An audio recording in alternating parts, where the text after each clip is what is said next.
Welcome to our deep dive today. We're going to be looking at something kind of interesting today. Okay. A collection of your writings, actually, Okay. from 2017 to 2023. And Oh, wow. yeah, it's quite a span of time. And when I was reading through it, what really struck me was how you connect spirituality and personal growth and what's happening in the world. It's Yeah. like you're trying to figure out how to level up, Uh-huh. not just personally, but like globally too. Yeah. Well, I think it's interesting because what you're talking about is something that I think a lot of people are struggling with right now. Right. Like how do we make sense of what's happening in the world? And Yeah. and how do we kind of find our place in all of it? And how do we make a difference? Exactly. So to kind of help us go through all of this, we have an expert with us Oh, who can kind of help synthesize all these personal reflections and maybe help us extract some golden nuggets. Oh, I love that golden nuggets. Yeah. I'm excited to dig in. So let's dive in. One of the big themes that I saw that kind of recurred over and over again was this idea of inner transformation. Yeah. That like real change has to start within. And you talk a lot about meditation and mindfulness, Mhm. but I'm curious, like, is it about finding inner peace or is it something more than that?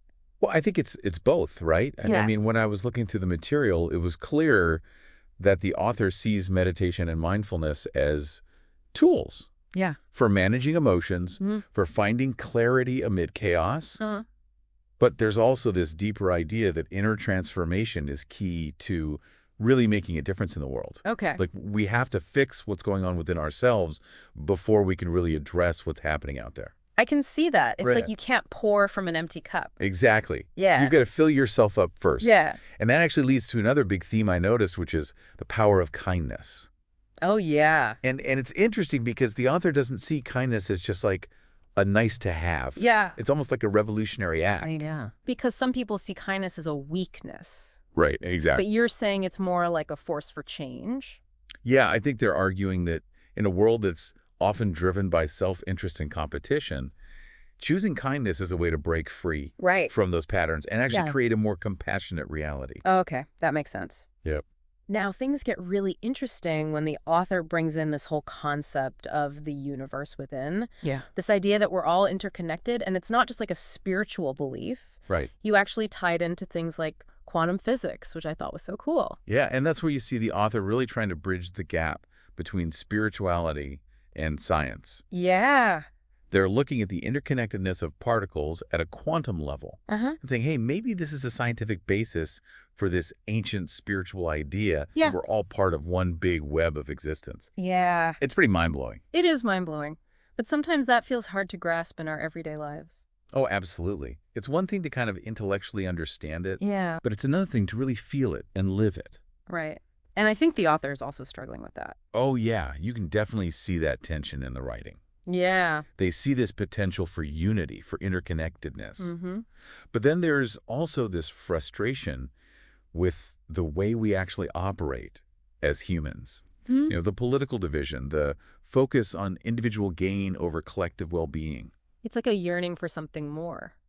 Definitely. Yeah. A sense that we're not quite living up to our potential. So we've got these big themes, but what I love is that you don't just talk about them in the abstract. Yeah. You actually weave in these captivating stories and anecdotes. Oh, absolutely. Yeah. I mean, stories are how we make sense of the world, right? Right. They help us connect to these big ideas on a personal level. Like the story about the Dell interview where you felt discriminated against. Uh-huh. And it was more than just a personal story. It felt like you were making a comment on corporate culture in a way.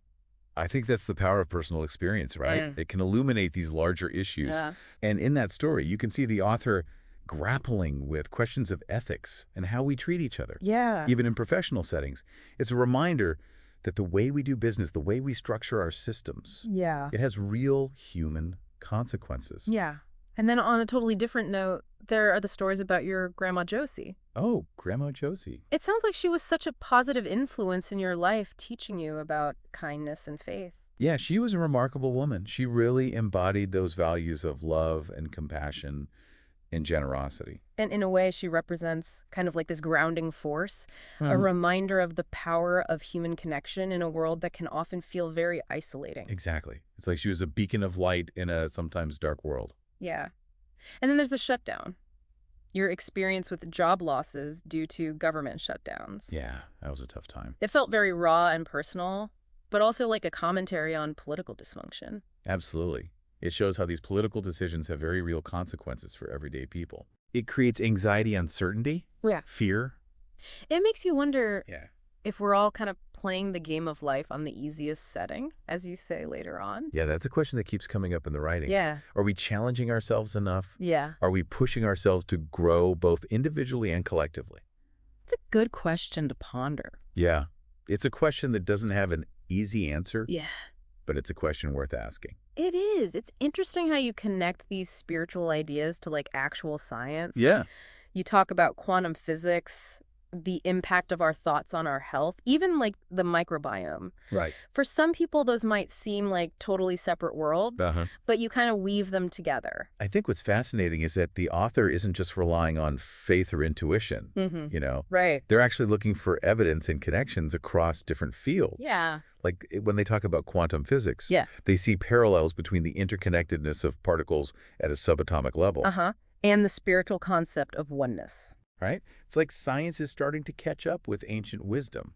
I never thought of it that way. It's a pretty cool way to look at it. Yeah, so it's not about rejecting science, but like seeing how it can support or expand our understanding of these kind of deeper truths. Exactly. And then there's this whole field of, psychoneuroimmunology, Yeah. the study of how our thoughts and emotions and beliefs impact our physical health. It's amazing how much our minds influence our bodies. Yeah. And the author's really interested in how stress affects us and how practices like meditation can help counteract those negative effects. Yeah. It's like our minds and bodies are way more connected than we realize. Absolutely.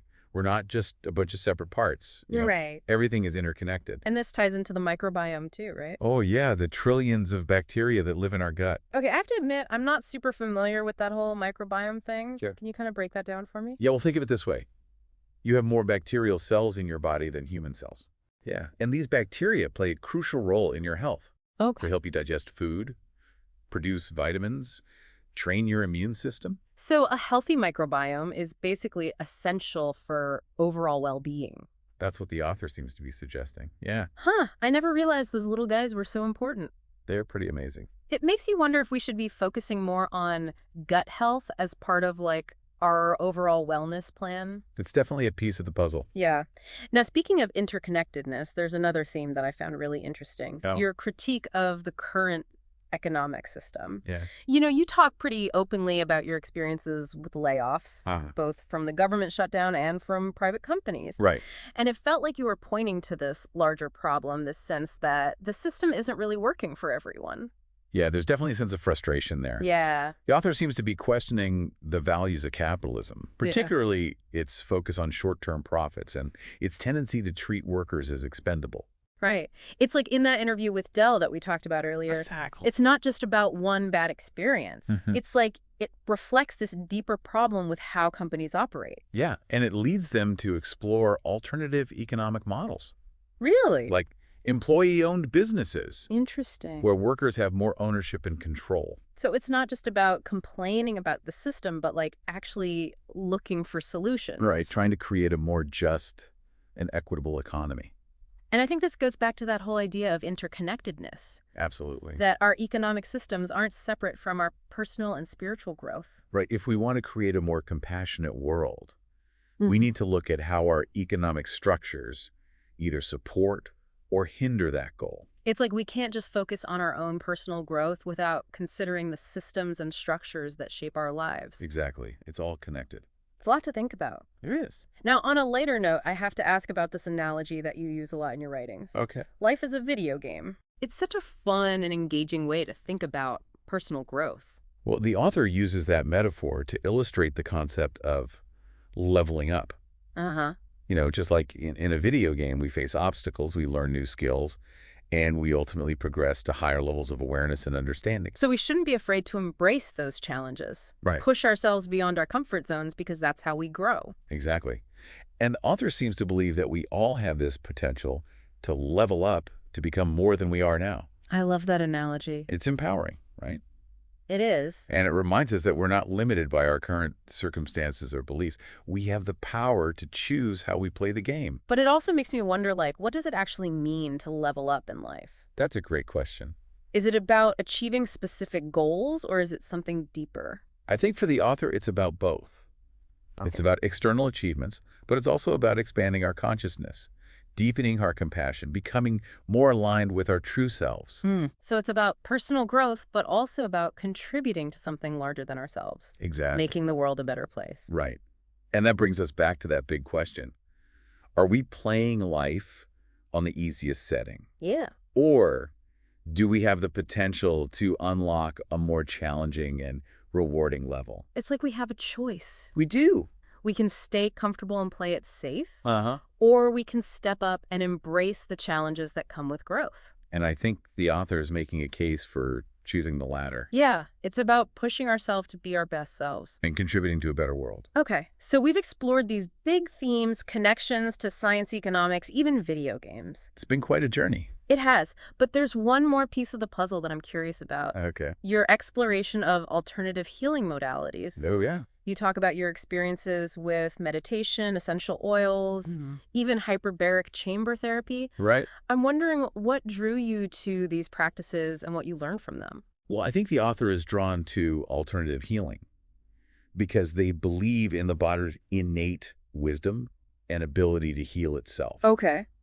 They're not necessarily rejecting mainstream medicine, but they feel like it often focuses on treating symptoms Yeah. rather than addressing the root causes of illness. So they're looking for a more holistic approach. Exactly. Yeah. One that considers the interconnectedness of mind, body, and spirit.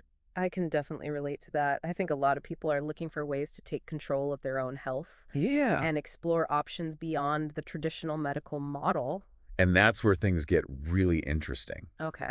The author isn't just dabbling in these practices. They're diving deep, experimenting with different modalities, and sharing their experiences in a very raw and honest way. So it's not just about saying, hey, this is the right way to heal. No. It's more about like sharing what worked for them. Right. And encouraging others to find their own path. Exactly. Which is a powerful message, I think. It is. It's about empowerment, taking responsibility for our own well-being and seeking out the tools and resources that resonate with us. Okay, so we've covered so much, personal growth, kindness, quantum physics, the microbiome, even alternative healing. It's a lot to take in. It is. But there's one area I really want to dig into. Okay. Your travels, especially your time in India back in the early 70s. Ah, India. It seems like that experience really shaped your worldview. Yeah. India was a pivotal point in the author's life. It sounds like a real turning point. It was a time of intense spiritual exploration and personal transformation. Yeah. Imagine being in your early 20s, traveling to a completely different part of the world, immersing yourself in this ancient culture. That's like a classic hero's journey. It is, stepping outside your comfort zone, facing challenges, and returning with this newfound perspective. So what were some of the big takeaways for the author? One thing that really struck them was the sense of community and interconnectedness. Yep. They talk about meeting people from all walks of life, engaging in spiritual practices, and living in this way that felt more harmonious with nature and with each other. It's like they saw a different way of being. Exactly. One that prioritized collective well-being over individual gain. And that ties back to the idea of the universe within. Right. It's like their experience in India brought that concept to life. It wasn't just a theory anymore. It was a lived reality. Did they talk about any specific encounters or experiences that were particularly transformative? They mentioned meeting with spiritual teachers and gurus, each offering unique insights and perspectives. Wow. They also talk about the challenges of navigating cultural differences, the moments of confusion and frustration, but also the moments of deep connection and understanding. Travel can be like that, right? Absolutely. Yeah. It pushes you out of your comfort zone and forces you to grow.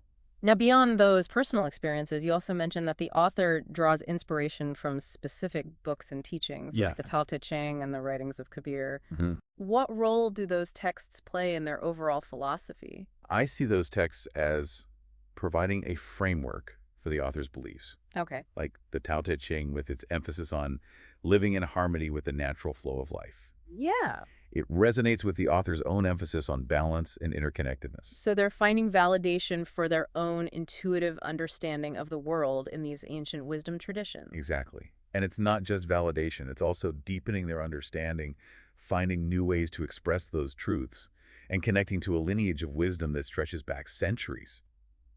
I'm really struck by how the author draws from such a diverse range of sources. It's a very holistic approach. Personal experience, ancient wisdom, modern science. It's like weaving together this tapestry of knowledge and insight. And I think that's a great takeaway for listeners. What do you mean? We don't have to limit ourselves to one way of thinking or one source of knowledge. We can be open to learning from anything and everything. Exactly. Find what resonates with you and integrate it into your own unique worldview. Okay, so we've explored these personal reflections, delved into the stories connected to science, economics, alternative healing, even traveled to India and back. Quite a journey. It really has been. But as we wrap up, I keep coming back to this question, what's it all for?